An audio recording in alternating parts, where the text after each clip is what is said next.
Shavua Tov, everybody. Shalom. It's another week with me, Rolene Marks, on the Israel Brief, bringing you those top stories making headlines right here in Israel, Monday to Thursday, brought to you by Lay of the Land. And if you want to read our original content, please don't forget to check out our website at www.layoftheland.online. We're on Facebook at Lottel's site, on YouTube at the Israel Brief, and on Twitter at Lay of the Land 5. And you know what to do. Click those like, share, follow, subscribe buttons and share our content with everybody.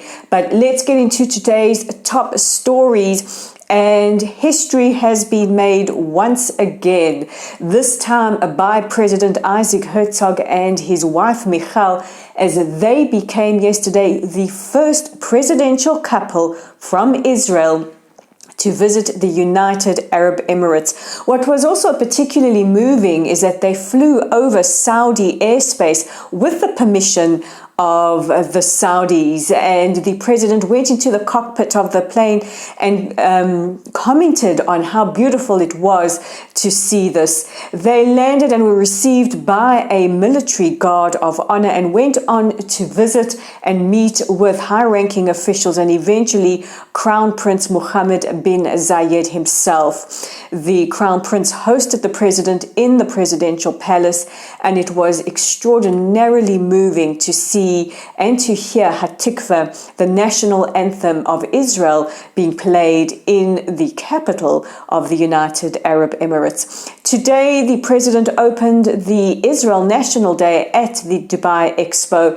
Every country has its own national day. Today is our turn, and we look forward to increasing our already incredible cooperations, memorandums of agreement, and business and travel that is taking place between the two countries. But it hasn't been a smooth sailing while our president has been there. Iranian-backed Houthi rebels fired another missile towards the United Arab Emirates, but President Herzog reiterated that Israel stands with the United Arab Emirates, and the gratitude for that was expressed by the Crown Prince.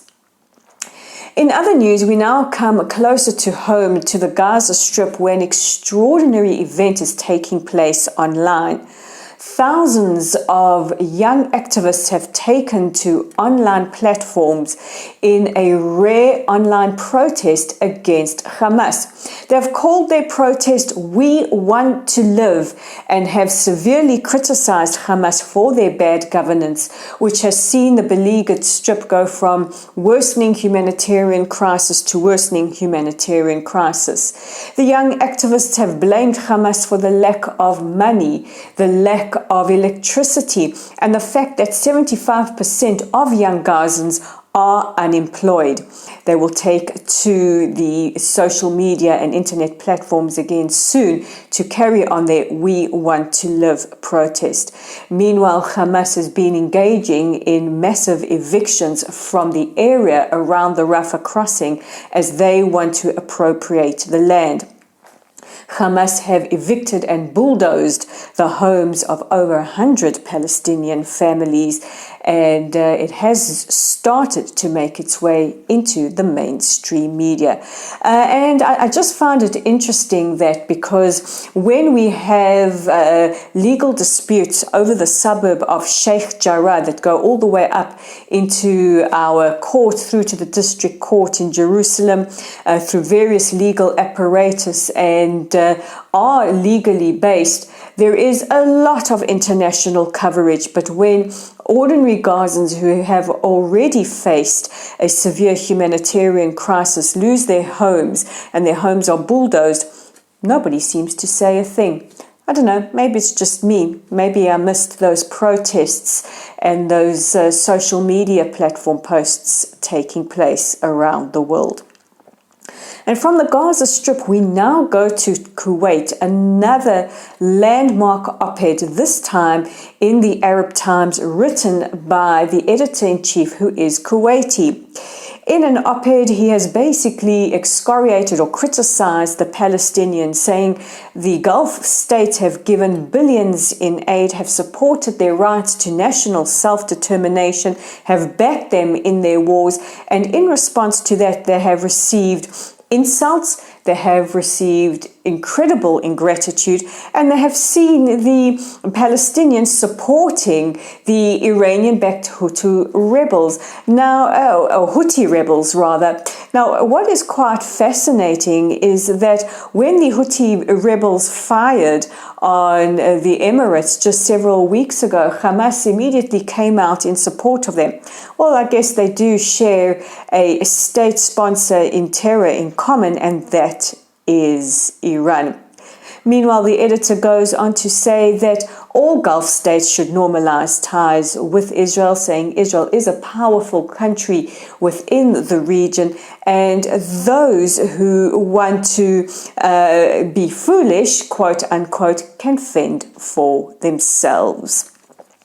And our last story takes us down to the archipelago of Tonga, and Israel has sent humanitarian aid to Tonga following volcanoes and tsunamis. Israel, through its humanitarian aid arm, Mashav, of the Ministry of Foreign Affairs, has sent, amongst other things, pure drinking water, and clean drinking water, so that the people of Tonga have water to drink.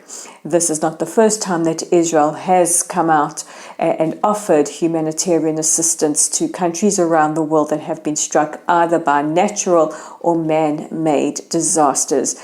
And we are proud to assist our friends, the Tongans, in their time of need. So those are your top stories making headlines right here in Israel. And don't forget to check back in with me tomorrow as I bring you those top stories dominating those headlines. Meanwhile, I'm Rolene Marks. This is the Israel Brief, and I wish you a safe and healthy rest of your day.